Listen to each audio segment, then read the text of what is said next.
Cuando pensamos en Hitler, todos tenemos en mente al monstruo, ¿verdad? Pero lo que vamos a desgranar hoy es algo mucho más inquietante. No el monstruo que ya fue, sino el proceso. Cómo un hombre se convierte en ese monstruo.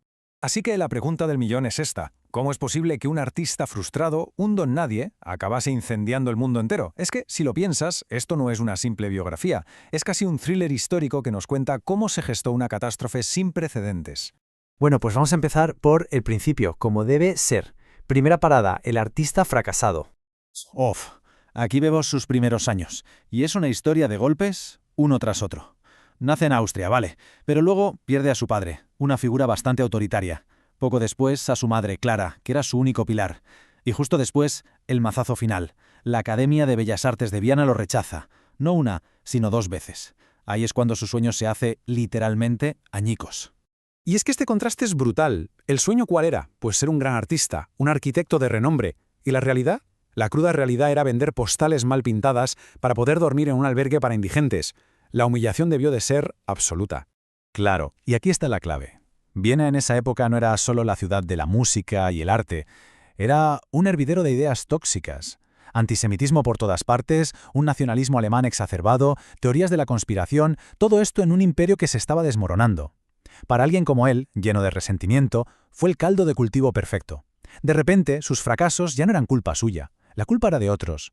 Y de ese pozo de resentimiento saltamos a la segunda parte de esta historia, el soldado radicalizado. La Primera Guerra Mundial le va a dar, por fin, un sentido a su vida. Fue así, tal cual. En las trincheras, el artista frustrado desaparece, y en su lugar nace el soldado alemán. Por primera vez en su vida, siente que pertenece a algo, que tiene un propósito. Se convierte en mensajero, un trabajo peligrosísimo, y lo hace bien, ¿eh? Le dan medallas y todo por su valentía. Pero atentos a este momento, porque es el punto de inflexión. Está en un hospital, recuperándose de un ataque con gas que lo ha dejado ciego temporalmente, y ahí, en esa cama, se entera de que Alemania se ha rendido. Para él es una traición, la famosa puñalada por la espalda. Esa humillación, que es a la vez personal y nacional, es la chispa que lo enciende todo. Y es ahí cuando toma la decisión. Se meterá en política. ¿Vale? Pasamos a la siguiente fase, a ver cómo ese deseo se materializa. Tercera parte, la toma del poder. Para entender lo que pasó, hay que entender cómo estaba Alemania. Y este número lo dice todo. 6 millones. 6 millones de parados en 1932. Ojo, que es importante no confundir esta cifra con otra que por desgracia veremos más tarde. La Gran Depresión fue el combustible perfecto para su discurso. Con un país de rodillas, la gente estaba desesperada. Y claro, cuando estás desesperado, estás dispuesto a escuchar a cualquiera que prometa una solución, por muy radical que sea. Y su ascenso no fue casualidad, ¿eh?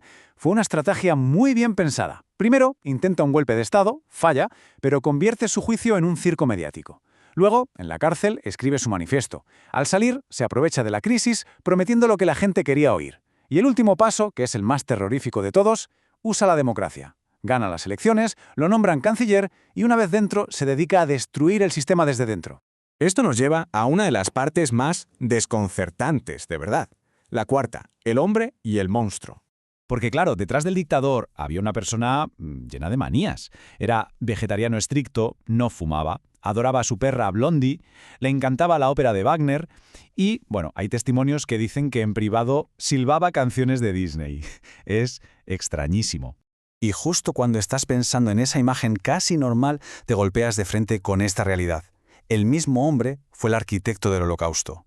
Es que la contradicción es tan bestia que te obliga a replantearte qué es el mal y de dónde viene. Y por si fuera poco, era un hipocondríaco de manual. Y, sobre todo en sus últimos años, un auténtico adicto. Su médico personal le inyectaba un cóctel diario de hasta 28 drogas distintas, incluyendo metanfetaminas. Esto no solo le reventó la salud, sino que disparó su paranoia y sus decisiones erráticas al final de la guerra. Con todo esto sobre la mesa, llegamos a la conclusión, que es, inevitablemente, la quinta parte. Un legado de ruina. 6 millones. ¿Recordáis el número de antes? Bueno, pues esta vez no hablamos de parados, hablamos de vidas humanas. 6 millones de personas judías asesinadas de forma sistemática, industrial. Un genocidio planificado al milímetro. Y el horror no se detiene ahí, ni mucho menos. La guerra que él provocó, la Segunda Guerra Mundial, dejó una cifra que cuesta hasta similar, unos 85 millones de muertos en total. Es sencillamente el conflicto más letal que ha visto la humanidad. Al final, su historia no es solo un mal recuerdo del pasado, es la advertencia más brutal que la humanidad se ha dejado a sí misma.